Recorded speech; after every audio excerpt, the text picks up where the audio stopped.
good afternoon to everyone present here, and welcome to the third section of our MDP on role of business in sustainable development.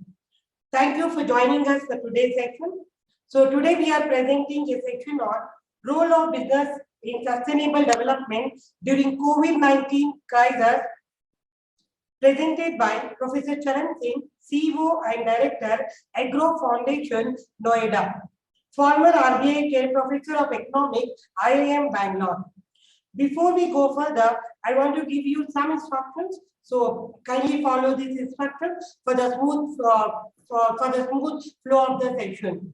Yes, your active participation is important throughout the session. Right now, I have everyone on mute to avoid background noises that may distract you from listening to the session. Throughout the presentation, my co-host, Professor Anita De Silva, will be managing the chat functionality. You can enter your questions in the chat box throughout the presentation. We will bring them up during the presentation, and we will also have time for questioning at the end. So please, any questions you have, then and there, keep writing in the chat box. We are monitoring that, and on your behalf, we'll be asking that question with Professor Charan Singh. Yes, it's a time to start the section. Before I request Professor Charan Singh to start the session, it's my privilege to introduce Charan Singh sir to all of you. Professor Charan Singh is CEO and Director, EGROW Foundation. He was RBI Chair Professor of Economics at IIM Bangalore, Senior Economist at the IMF, Washington, DC, and Research Director of Internal Debt Management at RVIM Mumbai. He has taught at UCLA Anderson School of Management. He is on several boards of financial institutions and guiding them in their progress. Sir, it is our honor to have you among us and hear to you, because all of us are eagerly wanting to learn from you. So without wasting any time, it's indeed an honor to have you among us today and listen to you, sir. On behalf of RV Institute of Management and all of us present here, I take this opportunity to welcome you for this session and request you to start the session. Yes, sir. Thank you very much, Professor Noor. I have been there at Bangalore and used to come to your place and talk in person physically. That's so interesting. Now the world has changed and we are in the virtual world now. So it's very difficult to connect in a virtual world, but still we'll make an effort. I'll welcome questions. If anybody wants to chat, put your question, or you want to stop me in between, welcome to do that. And of course, as Professor Noor mentioned, for the sake of discipline, we will do it. We will also interact at the end. And if you want questions at the end, we will do questions at the end. Whatever you would prefer, that's the mode we'll opt. Now, here is the challenge which I was facing. Normally, when I teach in a classroom, I take a PowerPoint and then I start teaching. And with my level of age and memory, my memory only lasts half the PowerPoint size, because after that I miss and the PowerPoint guides me what to talk. Now here the challenge is that I'm speaking to the professors and they know almost everything that I know. Now what do I do in such a situation? And then, because we are all virtually and at home we are working, it's a challenge that how do you connect? So therefore, what I'm going to do today, I'm not going to share any PowerPoint. I'm going to talk to you. And then I'm going to talk to you, and I'm sure that you know as much as I know. And I'm sure some of you know more than I know. So I'll learn from you. So what I'm going to do now, I'm going to share some thoughts with you. And then at the end of the thoughts, I will then seek your opinion and guidance, and then we'll make it a discussion. Is that okay, Professor Noor? Yes, sir. Yeah, is that okay? Yes. All right. So now let me share some concerns with you. Look,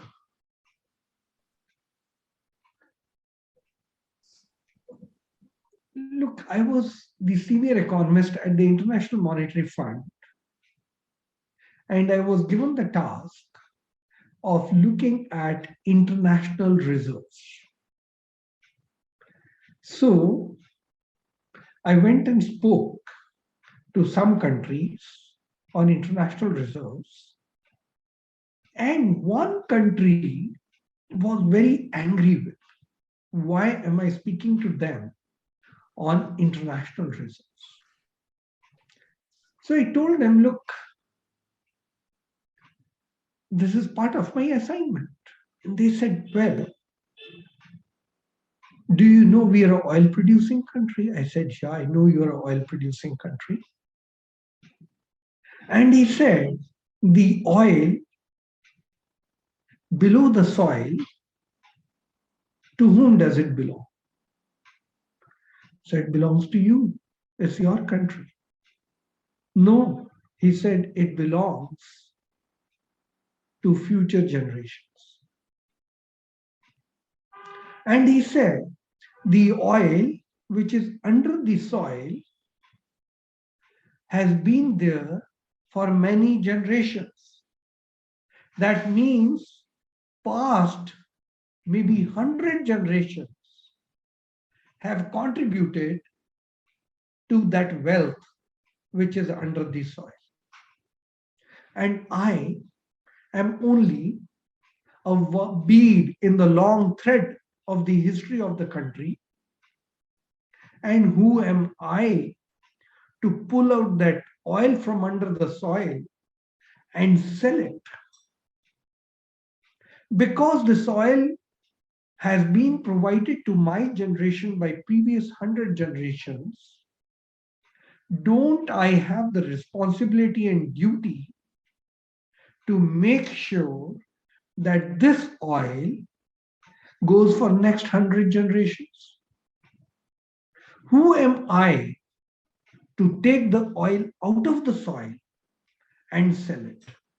Who am I? I had never thought of sustainable growth, sustainable development, sustainable business from this angle. I was very surprised. But that made me think as to what is sustainable. And this story that I've just shared with you is a real life story which happened in 2010. After 2010, you know how many things have happened. Global warming is real. You and me are feeling it. And its implications on production are apparent. You know, the good apple that used to grow in Jammu and Kashmir has changed its height. Because now the apple which was growing at that height does not grow that tasty, or does not have that much juice, or doesn't have that color and that smell and aroma, because the weather has changed. And above that, now the same apple quality can only be achieved 100 meters above. So the climate change is real, and we are all seeing it. And now there are United Nations meetings on climate change. And the Prime Minister is giving a commitment on climate change. And carbon footprint has become important. And I started thinking in 2010, I had never thought of sustainability like the way this person is talking to me. And then let's think together. We all live on this planet. And there's a complete ecosystem that prevails in the oceans and in the forests. Now, what is it that you and me always have a story that there is a waste hill in my neighborhood, there's a waste hill in my village, and it is smelling, and it is rotting, and land space is occupied? But have you ever heard of a waste hill in a forest? There's a complete ecosystem working there. There are animals, there are birds, there are plants, there are insects. They're eating, they're reproducing, they're entertaining. The next generation is coming. But have you ever heard of a waste hill in a forest or a waste hill in an ocean? So, what is it in the mankind? What is it that in the human race that we have a model where we create waste hills? And now we have a new concept called e-waste. E-waste is so dangerous that it is leaving radiations which can harm all of us. So what is this development that has taken place? What model of development have we embarked upon? That within a few centuries of the Industrial Revolution, we have landed up in a situation where global warming is taking place and where water levels are rising. What is this? So when this episode happened with me in 2010, I started looking at it deeply, and I'm sharing these thoughts with you. You know, Punjab in India is a great model of green revolution.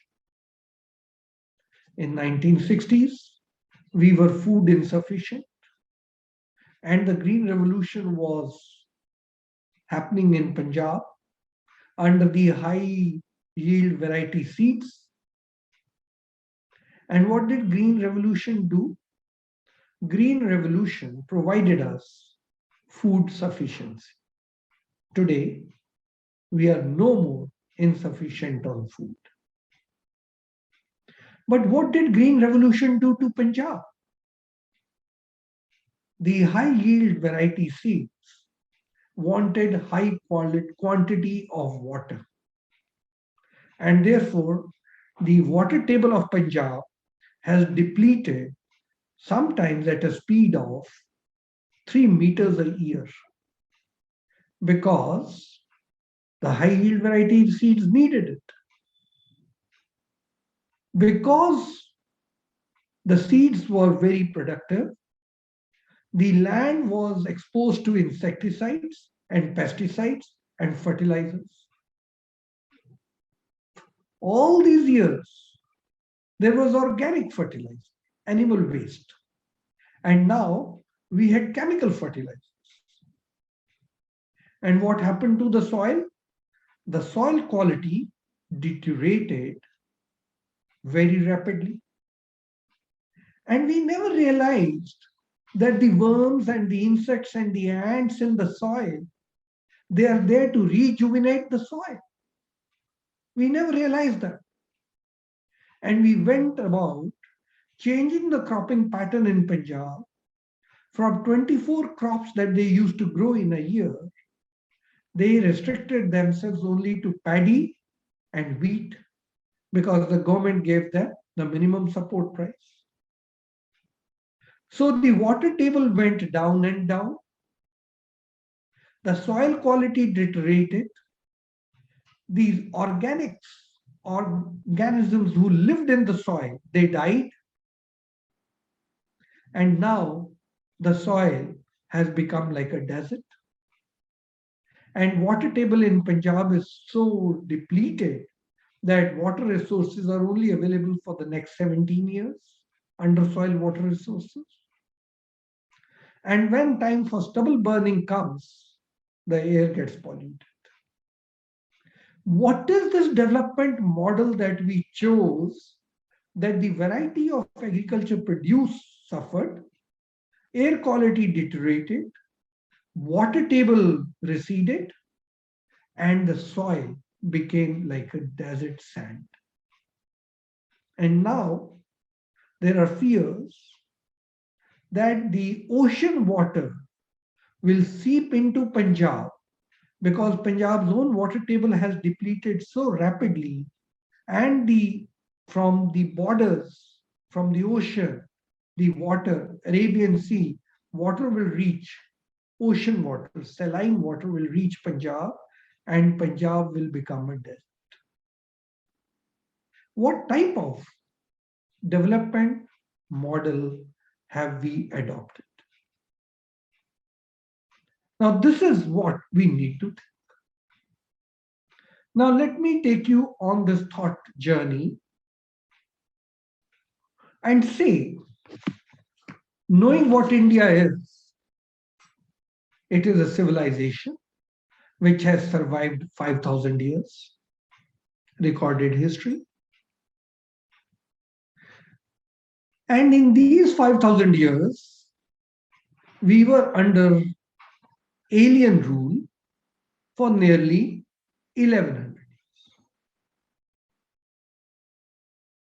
But if you look at India in 1700, before the British came, we were amongst the richest countries on the planet.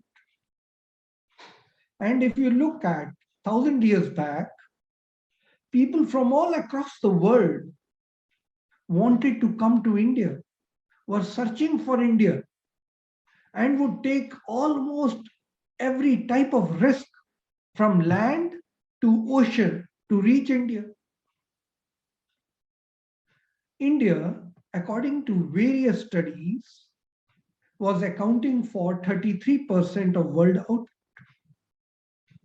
for 1,000 years.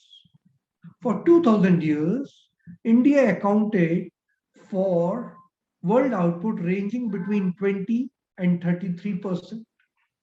So rich was India that for thousands of years, we were accounting for 1/3 of the total output being produced on the planet. And nothing happened to sustainability. We were the richest, and there was no global warming, and there were no waste dumps, and there was no e-waste, and still country was prosperous and people were rich, and there was no thought of poverty line. The British, when they took over India in 1700, we were amongst the richest countries on the planet. That's why they came here as East India Company. And when they left us, 90% of India was below the poverty line. What was the development model of India that we never suffered? And what was the development model of the modern Western civilization that within 300 years we have only suffered? So it made me think, and I thought in today's lecture with the professors, I will think together onto what is this mechanism that has happened. So let me then share a few thoughts with you on, according to me, what was the sustainable model of India and where the Western model has come and corrupted us. So we will have to look at the basic fundamentals of what is development, what is welfare, what is management, what are the strategies for development, what are the strategies of management, what are the values to be inducted into the process of development and management, which really lead to sustainable growth. Something, if we have to learn from our own Indian civilization, from our own Indian culture, something to learn. So this is what I'm going to attempt today to share with you. And this, of course, my thoughts were that as professors, you read the same books, you read the same journals, you read the same magazines that I read. And what is there for me to teach you? Many of you are more experienced than me. But on this thought process, I thought, let me share my thoughts with you, and then we will have a discussion. So according to the Western science or the Western thought, it believes in a rational economic man. And what does the rational economic man do? Only focuses on materialistic orientation. And all its theories and prescriptions are around materialistic possession. I have to be rich. I have to be rich than my neighbor. I have to be rich than my past generation. That is all that the Western thought seems to concentrate on. In contrast, and I can be wrong, and we will come to that. In contrast, what was the Indian classical thought? The Indian classical thought, which survived thousands of years, was yes, there is materialistic requirement, but it has to be blended with a more long-term objective. And when it was a long-term objective, what is a long-term objective? How long is long? How sustainable is sustainable? What is meant by intergenerations? When the oil producing country representative says that 100 generations have contributed towards the oil that is under my soil, and I owe a responsibility to take care of 100 generations that will come after me, it's multi-generational responsibility and accountability. So the Indian social thought was, we need materialistic things for convenience and survival, but we need to take a long-term objective into view, and the long-term objective can be multi-generations. Therefore, there's a distinction in the Western thought and the Indian thought. Now, this led to many things. It led to a behavioral analysis. What is the goal of behavior? What are the determinants of activities? What is the concept of welfare, personal welfare and national welfare? What is the attitude towards consumption? And what is the attitude towards savings? And therefore, the whole lot of principles of development, management, lifestyle, life cycle come into play. And that is where the idea of happiness also comes into play. Now, this again occurred to me very rapidly. When I was studying abroad, going from a conservative country like India, growing up in small cities, every street corner has a temple or a church or a gurdwara or a mosque. If nothing else, something written on the street corner and small little murti kept there to say that this is the spiritual deity of this region. And you land up in the most advanced country of the world, and you find every street corner has a pharmacy shop. And you realize that more than 60% of the population here has had psychiatric counseling. And you realize the highest antidepressant market is here. Then you start thinking about the development model. Is this the right way of development? Is this human welfare? Is it social welfare? Is this nation really pursuing happiness? Is the welfare leading to happiness? So there has to be some deeper thought into development. In contrast, you go from a country like India, where there's such high poverty, and still they're dancing and singing. Still, you don't find anybody who needs a psychiatrist. Today morning, from 11 to 1, I was in a meeting with the government of Jharkhand, development model of Jharkhand. And there came a doctor there, a medical doctor, who runs a hospital. And he came and said in that meeting, the chief minister, the finance minister, the development commissioner, he is coming and telling in that meeting that in Jharkhand, we have about 10 medical colleges, but we are developing medical colleges, but we are not focusing on mental health.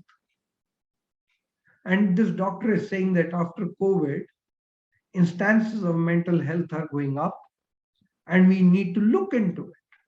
And here I'm surprised. The state government, and here is a medical doctor who's running his hospital, have to bring this out. Mental health, partly ignorance, and partly because the Indian civilization leads to so much of recreation and to so much of blend of work and relaxation that mental health has never been such a serious concern as in the Western world. The development model that the Western world followed vis-a-vis the model that India followed, there has to be some reason to study, analyze, and look at the merits. So, when the Western world only focused on materialistic possession, the Indian philosophy, Indian businesses, Indian policymakers focused on sustainability over a long term, generation after generation. And that had lots of influence on economics and management and the strategies. Now, the Western philosophy says, and the Western philosophy becomes the base of business model there, is self-interest. And what does it reflect in? My profits, my income, my consumption, my return on asset, my foreign exchange reserves, my foreign exchange earnings. It's very different from the Indian one. What does the Indian one philosophical base tell? And we all have grown up, and at least I had not visualized it until I had this interaction at the IMF, that the Indian philosophical base, which forms basis of each individual's behavior, which gets captured in the business, depends on principles and ethical codes of conduct. All of us. Some rules will apply, which will lead us into spirituality and ethics. You may call it dharma. But there are certain things that will hold back, and the business principles will reflect it. The other, we believe in capital formation, we believe in work, but then we also believe in consumption and basic needs, wherein the economic comes in. But then we also believe in future generations. And what does that mean? That means the Indian philosophical thought that you may not be here, but either through the karma, your children will benefit, or you will have an opportunity in the next life to benefit from the deeds and actions, or suffer from the deeds and actions that have been done during this time. So it bonds you, it puts you in a chain of events which go beyond the present existence.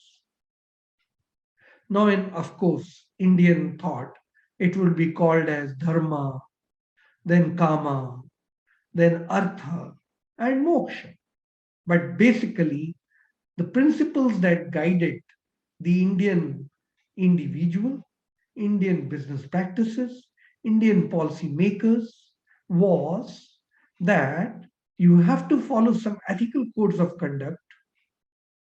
You have needs which need to be met. It's understood. And you need to go for economic principles, capital formation, production, use of labor and capital, optimal use, but keeping everything in mind that you will have to think intergenerational for yourself, afterlife, and for the generation which will follow you, which is nothing else but your own children. Now, taking this forward, looking at consumption. If you have noticed, in India, all of us love savings. By the way, our neighbor, China, at one point was saving 50% of their income. We Indians have never gone that high, but saving one third of the income is a very standard principle. Our national savings rate at one point was more than 35-36%. Western civilization, they live on consumption. Savings is not a criteria. And if they do not have savings and they've exhausted their income, they live on borrowing. Very different from the Indian sustainable model. In India, savings is important. As I told you, the principle was long-term analysis, so much long-term multi-generational, and multi-generational not only for the generation here, but for you in your afterlife. So therefore, the principal distinction was not maximization of my consumption. Unlike the Western world, maximization of their consumption. Now, Indian principle was maximization, optimal utilization, but everything over a period of time, guided by ethical code of conduct, because there is something beyond this life for me and my children. So ethical value system and thinking long term made a big distinction vis-a-vis focus on consumption and the value only being centralized, individualistic, maximization of welfare. Now, how does this apply? And why did it come to global warming? And that is what we need to think about. The excessive consumerism that engulfed the mankind under the influence of this Western model of growth led to, now you can immediately make out, environmental degradation, air, water, soil pollution, ecological balances, and non-sustainability of development. Simple.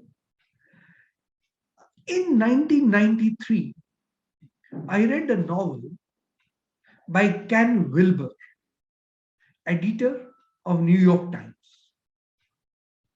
Not actually a novel, but a thick book on a history of everything. And a young man that I was, I thought if by reading just this size, 300 odd pages, I can know history of everything, that will be fun.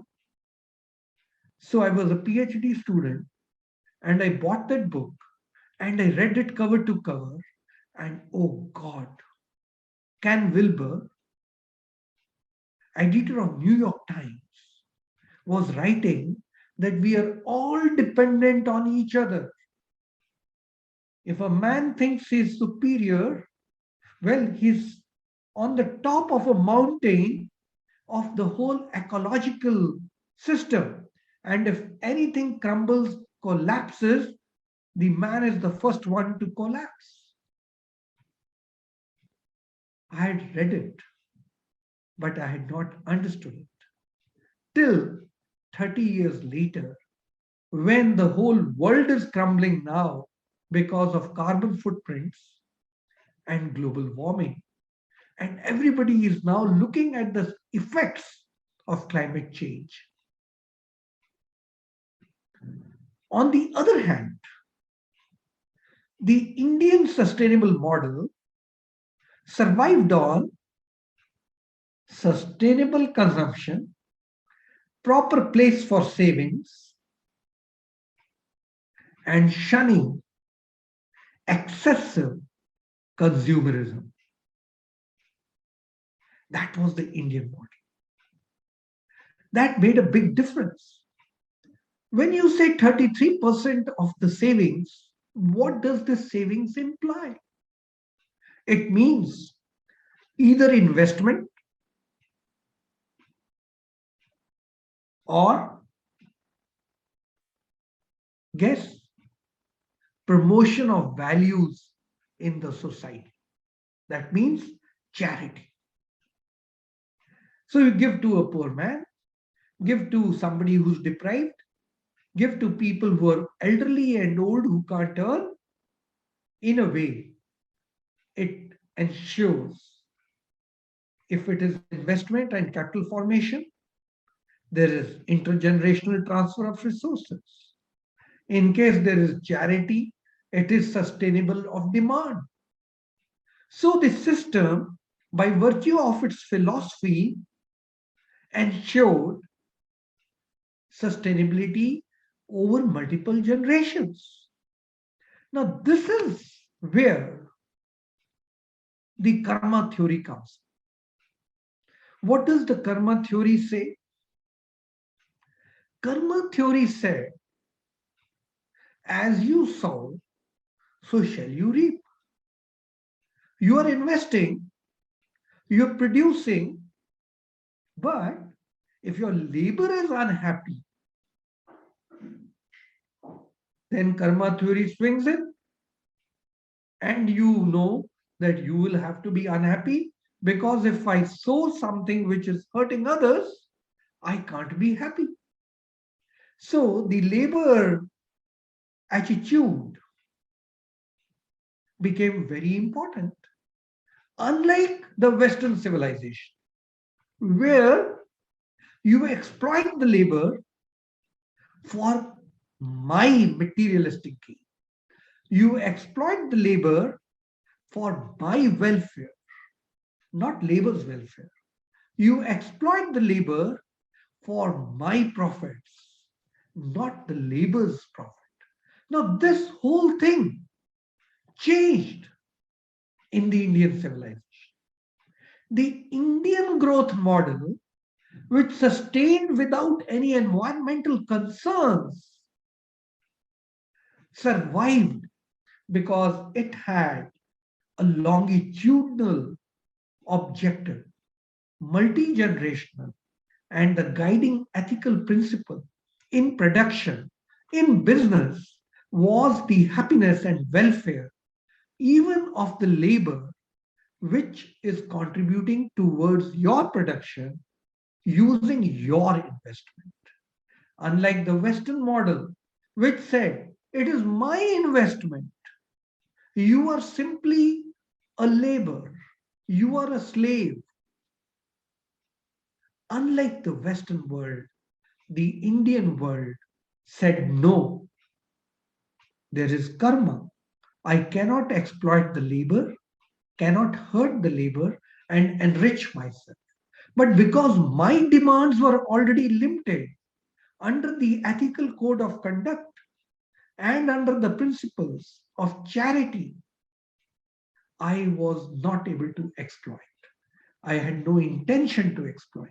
So what happened? The whole civilization gained. And the thought of poverty thousands of years ago didn't exist. And everybody, labor as well as the producer, the owner, the whole welfare improved. And who could not benefit for various reasons, there was charity which was already there. Because I'm saving 33% of my income, I had place and provision for charity. So this model became extremely useful in moving forward. Now, what was the value system? Now, this is something very interesting which I must share with you. From what I've just discussed, it is apparent, but I'll simply articulate it for you. It believed in value of contentment. It believed in value of cooperation. And it believed in value of, you can guess it, caring and compassion. Now, because you were doing your business with the value system, which was so rich in, and do you know, the value system did not simply stay within the human race. What was the value system? Contentment, cooperation, caring, and compassion. And now, if you think carefully and you think in a principled way, without any bias, you have noticed that in the Indian civilization, and let me remind you of Ken Wilber, A Brief History of Everything. In the Indian civilization,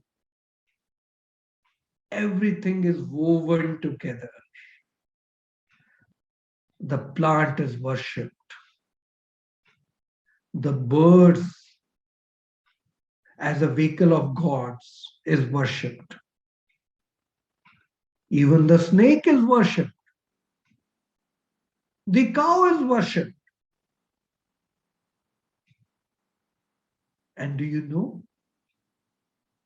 Air, water, and earth, basic elements are worshipped. Earth is like your mother. Air is like your guru. You can't live without air more than a breath. And water is like your father. So the principles that guided the Indian business environment, which was sustainable for thousands of years, was on the value of contentment, value of cooperation, value of caring, and value of compassion. And this extended to not only the humans, also to the basic elements, to the environment, to the ecology. And therefore, you became the richest for thousands of years without water level suffering, without air quality becoming bad, without soil getting deprived, and without metals getting exploited, without carbon footprint taking place. So what did these principles lead to? It led to very important managing myself before managing others. Principle of trust and faith as a guiding principle in business. Principle of knowledge and wisdom in decision making. Are you aware of the Balundar Lake in Bangalore? Yes, sir. It is a lake around which industries are there. And in daylight, sometimes there's fire in that lake, and sometimes there is so much of dirt in that lake, and sometimes the regular traffic has to stop because so much dirt has come over, foam has created and come over. And these are the industries which are making huge profits. But when it comes to social responsibility, they have forgotten it. All that they care is my profit, my balance sheet. But what about the ecological balance, the environment? That has been forgotten. Knowledge-based and wisdom-based decision making is important. And the value of independent thinking, my deeds, my action. Will it harm the society? Will it harm the environment in which I am living and others are living? And looking at business propositions in an objective and unbiased way. This is where the Indian thought came in. Now, the Indian thought, many of us are aware of it. Many will agree, many will not agree. But I'm looking at it from the angle of sustainable development and growth. Looked at the population into various matrices. There are the Varnas, there are the professionals, they follow their lifestyle, they have their own consumption pattern, and different lifestyles, different people in different categories, professions, have different propensities to consume. They have different responsibilities to contribute to the society. And they have accountability of the resources to which they are exposed. Now, this, I think, again, brings in the ethical values. I am of this profession and I have this responsibility to fulfill. Now, I would like to start summarizing and closing before I come to the major issues. And I would say that the role of community and society and social interaction and social responsibility or welfare, not only of me, but of others living now, not only of me, but welfares of the future generations, the contribution of the past generation in my welfare, these all issues contributed to the thinking of a sustainable model for growth. Now, I did speak about income, role of charity while discussing consumption and savings. And you know, in our part of the world, there are charities which we do without expectations. And those are considered to be the most noble charity which is done without expectation. There are charities which are done with expectations. That is okay. It is a voluntary act. Nobody is forcing you into charity. But the charity which is done without expecting is considered the highest charity. So it is contributing to the national welfare of the society, irrespective of me and my contribution. Now, given this big picture, the role of the government was also very clear. What was the role of the government? It was the king's job to get the lakes and water bodies done, tanks prepared for the benefit of the social welfare. The loans had to be given to farmers who were dependent on natural environmental issues at concessional rates.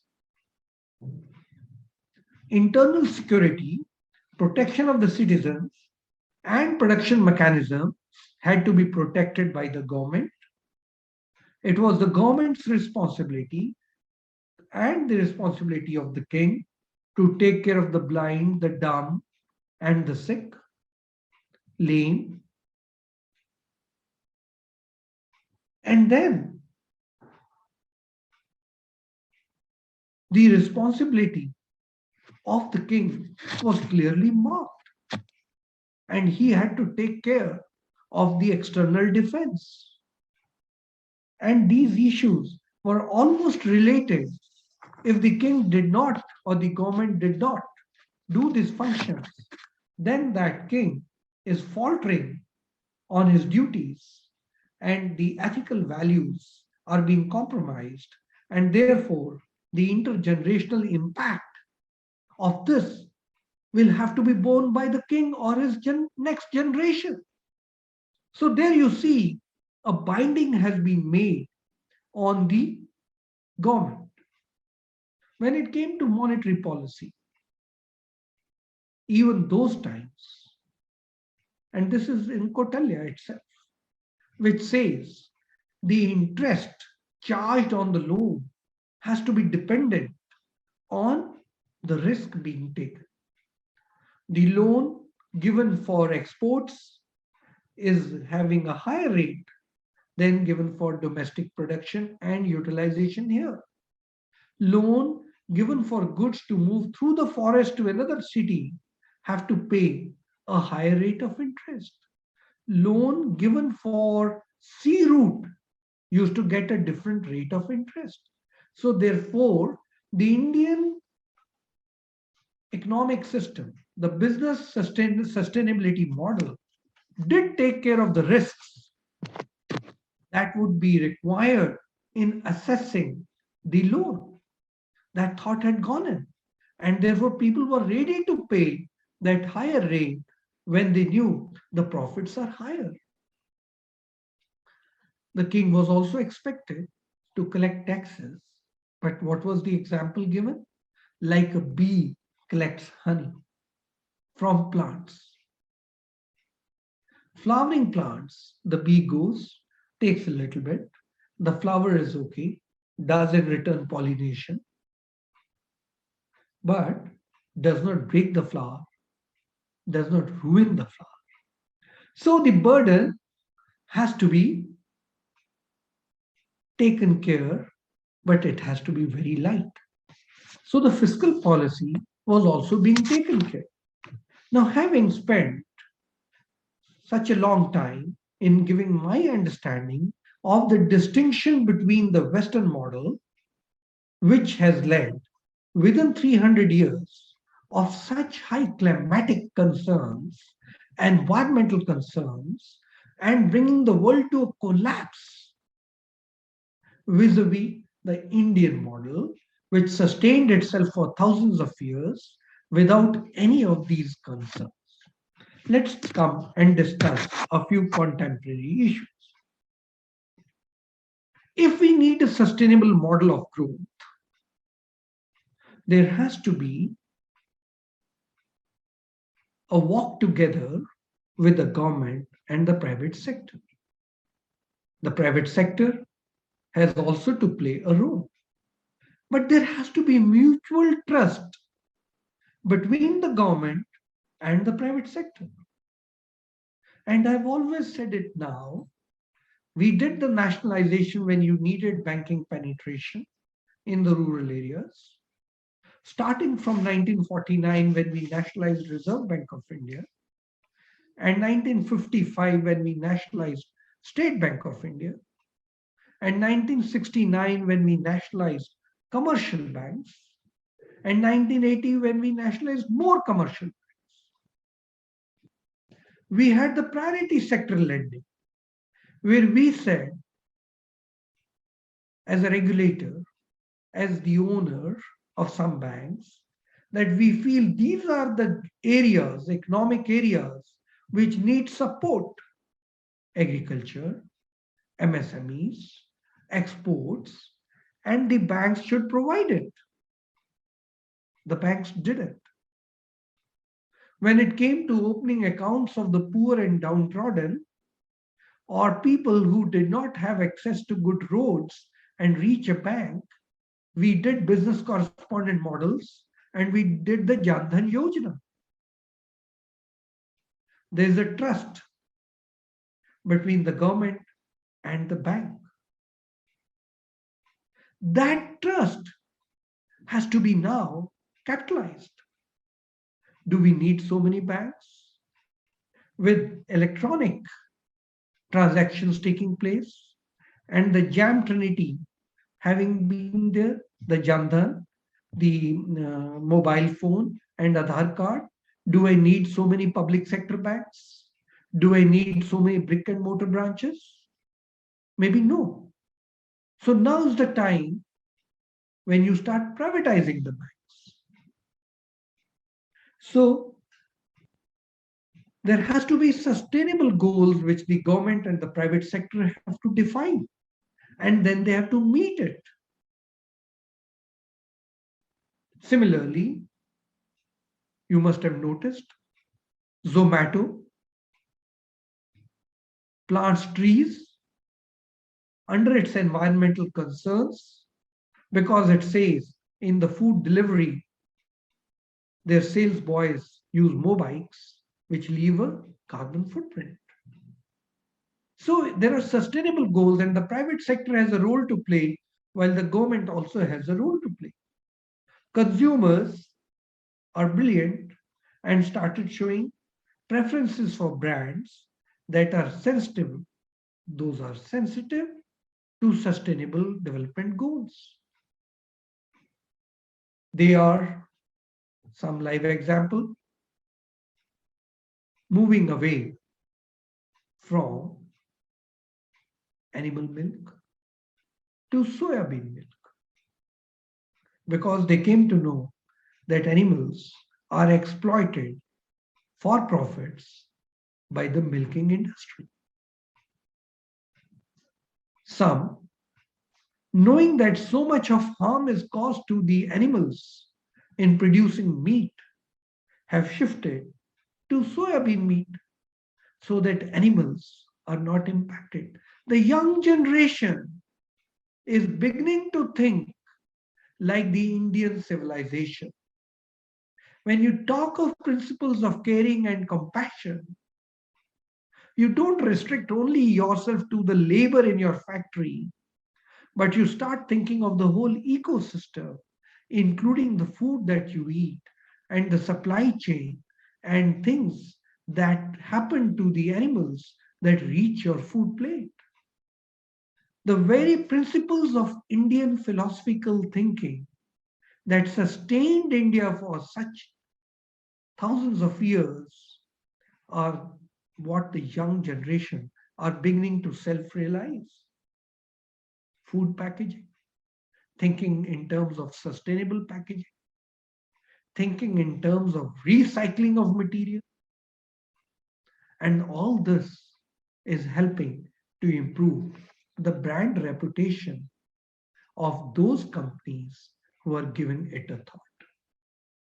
Now, to conclude, I would say that the Indian business model, which depends on multi-generational analysis,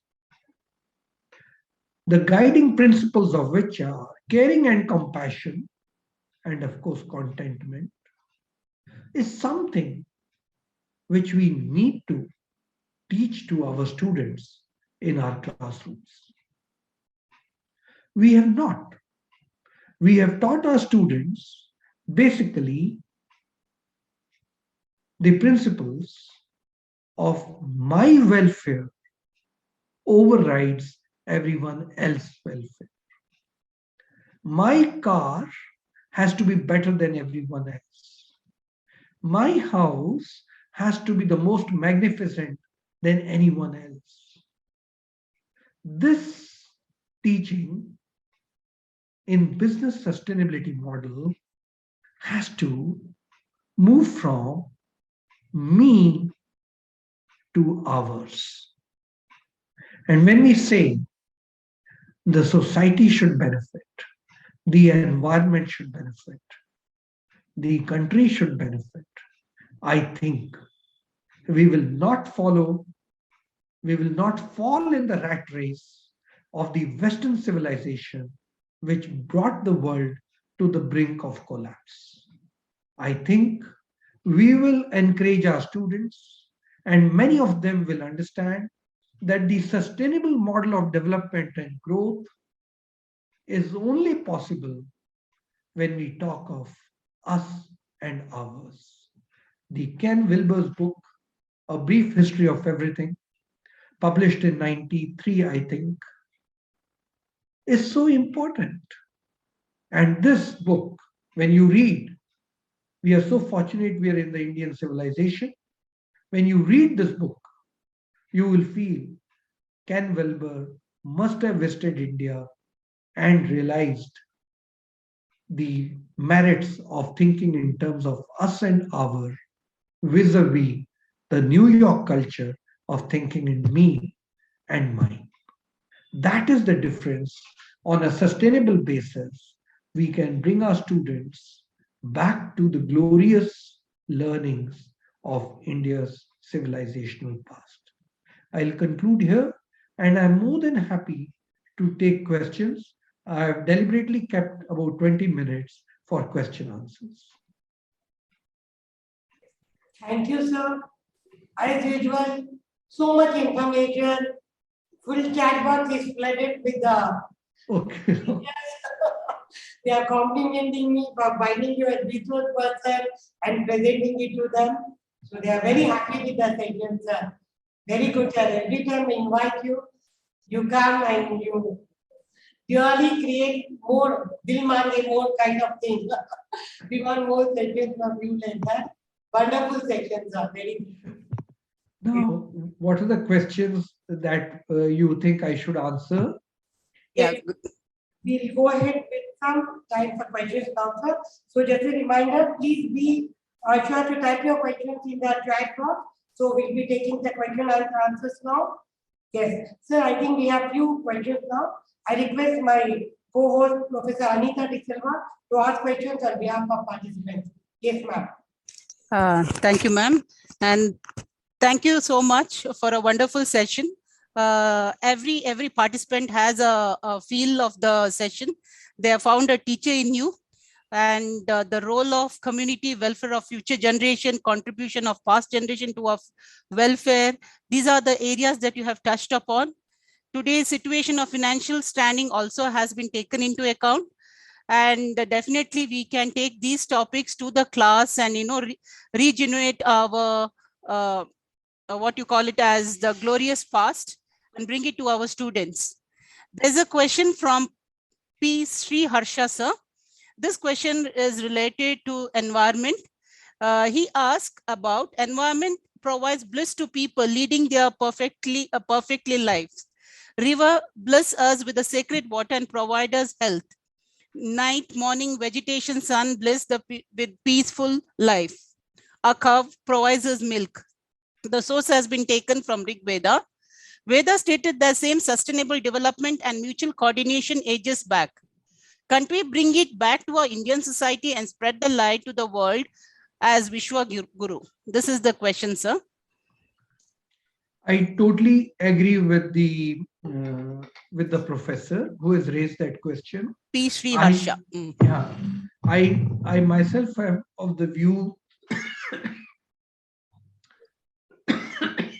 that for a very long time we have been too shy of telling the world that we have an alternative sustainable model of growth.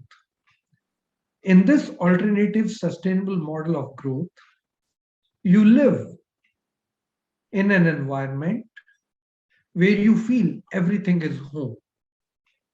You feel the cow is your extended family, and you feel birds and plants are also part of you. This results in a very healthy, congenial, coexisting model. What this does is, this builds trust between the human race and the other living beings. And it leads to immense happiness. That is why I have generally noticed Indians who learn to live with nature are the ones who don't really need antidepressants or sleeping tablets. Because the trust, mutual faith, and love that they build between them and the ecosystem around them is so enriching that they don't need these chemicals to put them to sleep or to make them feel elated or happy. The ecosystem brings in the happiness.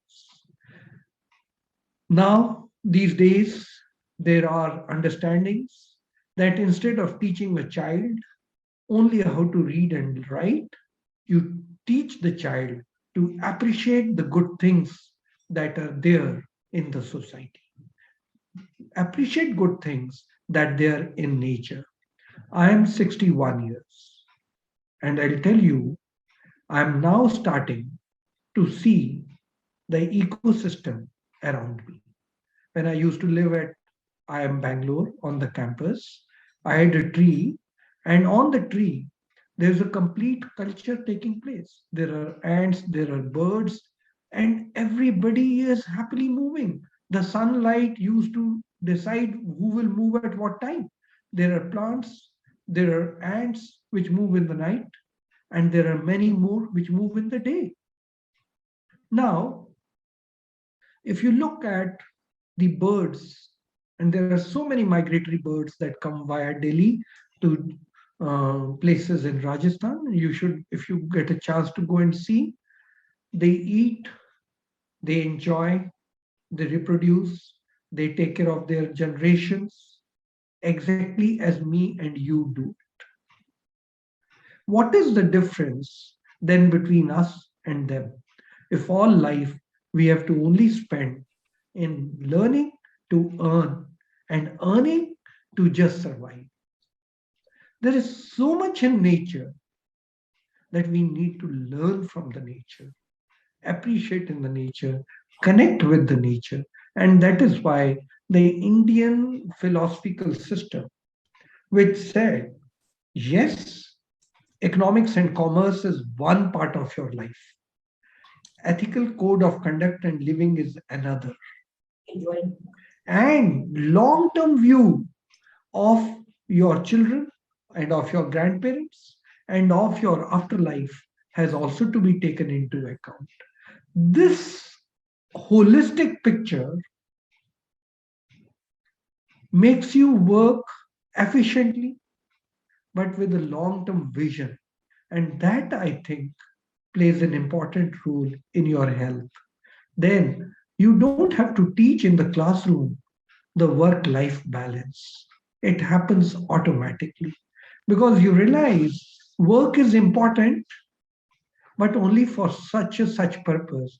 There is life beyond work. You realize driving the best car is of no reason or purpose. Living in the most magnificent house is of no reason or purpose. I am transitory. I am here as a tourist. I came from somewhere. I'm moving somewhere. The work-life balance happens on its own when you realize there is so much in the nature that you need to know and learn before you move on. So therefore, I think it's high time we Indians draw our own theories of economic growth and development, draw upon our literature on sustainability, and tell the world there is a big difference between the model of caring and compassion to the model of just enriching oneself. Yes, sir. Thank you. Thank you, sir. That was the same information that you had actually told us even in your session. We have one more question from Suresh Kumar. He asked, should karma theory to be made compulsory from the grassroots level, that is from the primary school as compulsory subject? Climate change as Maharashtra government did by all the states in India collectively. I totally agree. Look, the Japanese education system is very beautiful. For first 5 years of the Japanese education system, they don't burden you with reading and writing. They simply train you with value system. So I think the value system needs to be ingrained in. Now, once the value system is ingrained in, you will find all these things falling into place automatically. Now, the value system is clear. If we have to think on long-term basis, we have to think of caring and compassion, then the whole society, the whole world starts appearing to you in a very different way, vis-a-vis when I'm only concentrating on my own self. So, and to start this value system, one need not go too far away. One can start from the elderly at home to somebody who's deprived within the home or in the nearby society. And once that value system starts building up, you find that the caring and compassion comes automatically. The point I'm making is repeatedly, my understanding of the Indian economic model is very simple. It is that you shift your focus from self enrichment to social welfare. To me, it is as simple as that. So now, if I have to survive and I'm going to deprive the climate, then let me give you a very simple example. A very simple example. I'm born in Pune. I used to live in Bombay. I've also lived in Baroda. I've been educated in amongst the most elite schools in the country, including when my children started. Now, you know, even 60 years back when I used to be in the school, necktie was compulsory. Yes. Right? But in an environment like Baroda, is necktie a necessity? Tell me.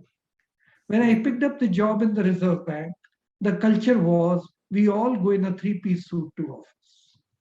And the office was highly air-conditioned. But suppose to keep an environment which is conducive, I did not wear a three-piece suit and a tie. I went in a shirt and a trouser, but there was no AC. You know that AC contributes to global warming. And every building, the more ACs in the house, the more respectable I am. Is that the way to conduct life? Whereas when you know that ACs can lead to global warming. So one starts thinking like this, and if climate becomes an issue at the grassroots level in kindergarten or first class, and from then on, we will certainly make citizens who are more responsible towards their environment. At the end of the day, my view is simple. Let the child, from as early as possible, learn the value of coexisting. Now, as luck would have it, we are all born in Indian soil, and in the Indian soil, we, even if we don't follow a certain religion, we see it and it comes to us that you worship even a plant, you worship a bird, you feed the bird, you respect the animal. So you are coexisting. So coexisting, according to me, should not be restricted only to the human race. Coexistence should say that on this planet, the whale and the fish has as much right as I as a human. The whale and the fish are also on a journey as I am on the journey. The pigeon and the sparrow and the crow are also on the same journey. In the soil, the worm is also in the same journey. So rather than thinking of me and me alone, if I start thinking in terms of the environment I live in, and I believe this principle of coexistence does not apply only to human race. These days, one takes pride. You know, I am tolerant to a Christian or a Hindu or a Muslim or a Christian, and therefore we are coexisting. No, I think we have to go beyond it. We have to say, I can coexist with the plants and the animals and the birds and the snakes and the tiger. That is where each one is on the planet. Each one has a right on this planet that coexistence should give space to each one. And similarly, I believe the earth, the water, and the air should also have a chance of survival. spoiling water points, polluting the air every now and then, putting pesticides in the soil. This is unfair. Coexistence means that without, by the way, there in our civilization, we have this concept of ahimsa. Now, ahimsa, according to me and according to my understanding, does not mean that no violence. It means you minimize the violence. So you want to coexist, you may have to build a house. So you may have to use the earth and water and soil in a certain pattern, deprive certain things. You may have to cut a small forest. That is okay. You coexist. But coexistence should not mean the primacy of the human race. Okay, sir. Yeah, there's a similar question from 2 to 3 faculties here, faculty members. Their question is similar to the youngsters of today, maybe the final years. The question is how to involve students in community development work. Some are not really motivated or interested. And what can be the expectations from today's youth, say the final year degree students? So one has been asked by Dr. S. Preeta, one by Dr. B. and Satyabama. It is all related to youngsters.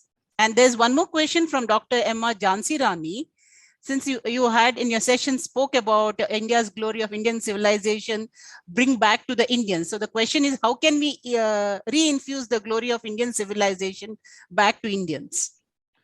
So my reading is that if you start teaching value system to your children from kindergarten onwards and teaching them the principles of coexistence, as I just mentioned, and telling them that life is beyond simple business. There is more to life than business.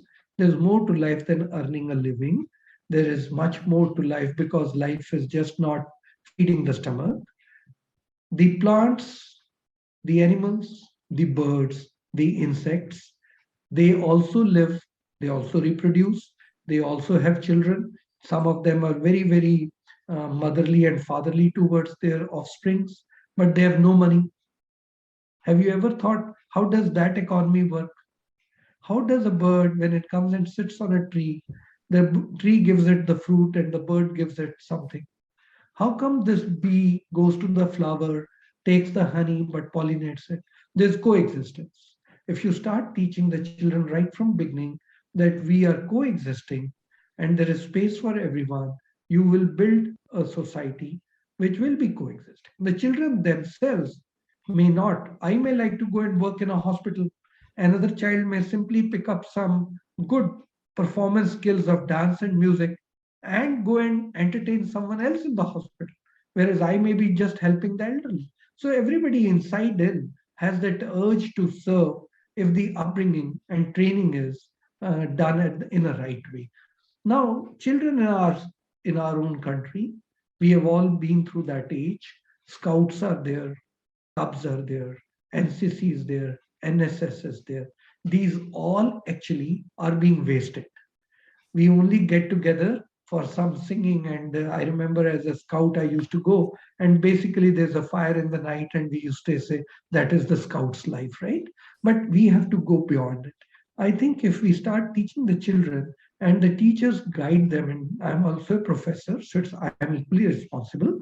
And so we start guiding our children that please start looking at life in terms of giving and sharing and compassion and caring. You will find most of the children will start thinking and contributing in a big way in social welfare. How do we now tell the world, look at our generation, we have found our feet. And now we have started translating our Indian scriptures in English and started understanding what was the sustainable model for growth. On the other hand, the Western civilization is suffering so severely and we are getting impacted. It is the right time for us to get up and start publishing articles and say the sustainable model of growth, an alternative approach from India, and start publishing it, going and participating in seminars, making our own journals, write on it, rather than feeling shy and apologetic of saying, oh, I come from India. It's a country of snake charmers. But you know, somewhere hidden in the India, there is this concept of ours vis-a-vis your concept of me and mine. Rather than being apologetic, I think we need to be confident and we need to start telling the world that we have tried your experiment in 300 years and ruined the whole planet. Now come and try our experiment, which our forefathers sustained it for 3,000 years, and maybe we'll have a better world to live together. I don't know how many of you know the history of motor car. It's very exciting. I can drive the car at 200 miles an hour. And because I want to drive at 200 miles an hour, I need a special road. And to build that special road, I need all that equipment and tar and all those things. But before the motor car came in, there used to be trams. And you should read that history in America, how the trams were uprooted by the General Motors because the trams believed in public transport. Whereas the rich man wanted his own personal car and not public good. And therefore, the tram's routes were uprooted. The tram track goes 4 feet under the ground. They were pulled out and thrown away so that people could use a private car. Private car had its own advantage. It allowed accessibility to different parts in the city. Otherwise, you had to live around the track of the. But motor cars also brought in lots of pollution. Private cars served the same purpose of public transport, but brought in lots of pollution, which was totally ignored. So I say, modern innovation, modern discoveries have to be analyzed from the angle of sustainability.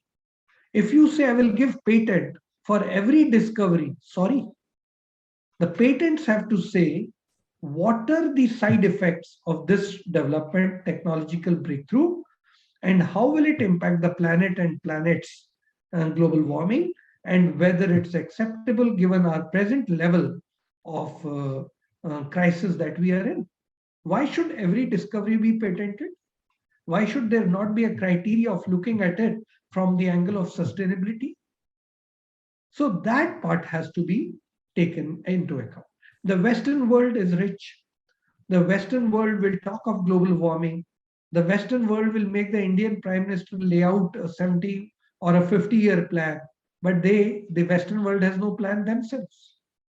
If the Indian Prime Minister has the courage to say, I will reduce the carbon footprint to zero, which Western Prime Minister has said the same? So therefore, I think with 16% of the world population that we have, with the oldest civilizational record that we have to be confident and we have to tell the world in their face, you were wrong, you led us on the wrong path, you have brought us to this misery, now shut up. I would say that. Yes, sir. There's one question from the faculty members. They actually are looking for some sustainable model. There's one question from Anil Chandok. He says you have related sustainability model for environment and natural resources. So in this background, do you think the sale of Air India to Tata Group is also part of sustainability? See, when it comes to fiscal issues, what are sustainable principles of fiscal policy and what are sustainable principles of monetary policy? Should the king indulge in everything? Is that the king's job? The sustainable model of fiscal policy, as I have understood from this 3,000 years of civilization, is internal security, law and order, external security, safety of your goods, services, household products, factories, shops, currency and coinage. What else does the king need to indulge in and why? for my thinking, nationalization of banks, and I would invite you to read a paper by Dr. Y.V. Reddy, former governor RBI, on why the banks were nationalized. Were they really nationalized with the altruistic motive of banking penetration in rural areas? Bullshit. They were nationalized because the Prime Minister of that time wanted to control each and every part of the country. Read Dr. Y.V. Reddy's, who's a former governor of RBI, well-researched, very intelligent, and highly scholarly writings. So therefore, was it necessary that the government should nationalize Air India in the first place? They nationalized it. They could have made the environment eco-friendly for the private sector to flourish. Why did they nationalize Air India? And then by nationalizing Air India and subsidizing Air India every now and then and using it for public purposes, you use the taxpayers' money to ensure its survival, which is unfair. So I think letting go all the activities that are commercial, which should be commercial activities, should be done by private sector. Public sector should only indulge in altruistic, like providing parks, building water tanks, helping the weak, in those activities.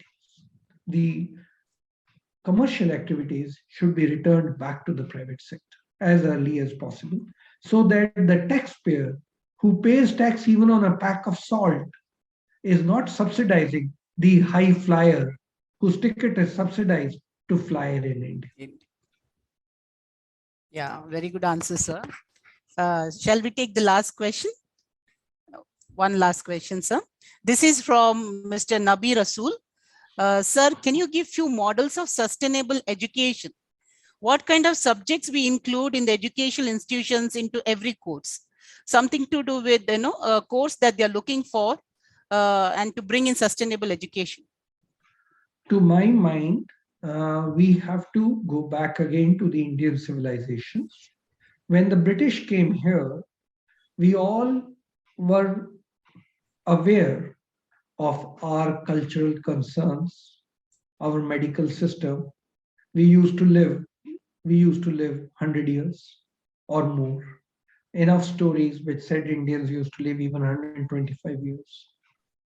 Today, we are trying, the British themselves who came and changed and attacked our civilization, they only live 80 years. So what did they gain? They themselves suffered.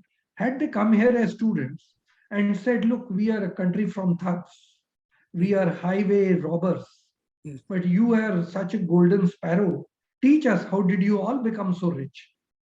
And learned, they would have lived 125 years, we would have lived 125 years, right? So I think the Indian education system has to learn from its own past. And what is past is, when the British left us, only 10% literacy rate was there in our country. And we were made to look like dumb people. Even now, many Indians who can't speak English are made to, and who speak local language, are made to feel like they are so dumb. That thing has to change. And we have to teach our children that our vernacular, our languages, our local languages are as rich or more rich than the language of these invaders, whosoever they were, Portuguese or whosoever they were, French or English. So the education that I think has to start from, of course, we had the Gurukuls. The Gurukuls, the Guru first molded himself in a certain pattern, kept the child and the student with him. And then these days it is known he's from Harvard, he's from Stanford. Those days the Gurukuls were like that. He's from that Gurukul, he's from that Gurukul. In the music category, that thing still goes. He's from this gharana, he's from that gharana. So I think the education system has to be such that the teacher himself has to be teacher-like, self-made, and then we have to depend a lot on the Indian civilization and from the text that India has. So what would be the basic things that I would teach in my school, in my college, so that children grow up? I would teach them things on the value system. Once the values are straightened, I think the rest, everything will fall in place. Yes. Yes, sir. Very true. Thank you so much. We have come to the end of this question answer session. Thank you once again, sir, answering the queries of all our participants. They really liked and they are really appreciating the answers too. Now I hand over to Dr. Noor ma'am. It's up to you. I must thank all of you also for listening to me. My telephone number, and please give me your feedback. If you found my presentation needs improvement, you have suggestions to guide me, please do that, because we are all in the same profession. We are all professors. We are dealing with students. I'm sure I have a lot to learn from you. So please guide me. My number is 973 999 3619, 973 999 3619. My name is Charan Singh, and my Gmail is Charan Singh 60.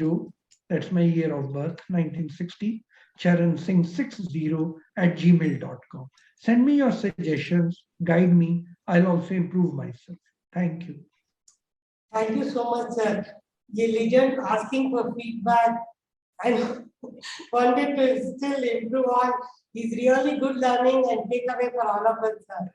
So where we can and where we have to go, and teachers' life is all about learning and updating ourselves. So you are a true example for that. Thank you so much, sir. Very good, sir, it was. Yes. So, sir, I really appreciate you for being here and enriching our participants' knowledge on the role of business in sustainable development. On behalf of RV Institute of Management and all the participants who have joined us from Bank India as well as from abroad, we have very senior teachers and some practitioners from corporate sector who have joined us here to hear you, sir. So I really wanted, on all their behalf, I want to thank you, sir, for giving this wonderful section and wonderful guidance to all of us on sustainable development and sharing not only our knowledge but wisdom with all of us that will help us to plan our journey on sustainability. So I wanted to really thank you on that, sir. Thank you so much. Then I wanted to thank our director, sir, Dr. Purushottam Bhatt, sir, for his support in organizing this MDP program. So since we have first year inauguration program today at the institute, our director is not able to join the session, sir. Otherwise, he would have asked so many questions to ask you, and he wanted to learn so much from you. Last time, I think you remember him, right? So very enthusiastic director. But today, since he's busy, he's engaged in inauguration program, he's not able to join us, sir. So I really want to thank him also in his absence here. So and I thank all the participants for joining us and request all of you to join us tomorrow for the last session, that is fourth session at 3 p.m. tomorrow. Okay, so till then, please take care. So stay home, stay safe, and keep learning the knowledge. And I'll be sharing the recording of this session to all of you, so that will help you to listen to sir again and again and improve your knowledge on sustainability. Okay. Once again, thank you so much, sir, on behalf of. Thank you.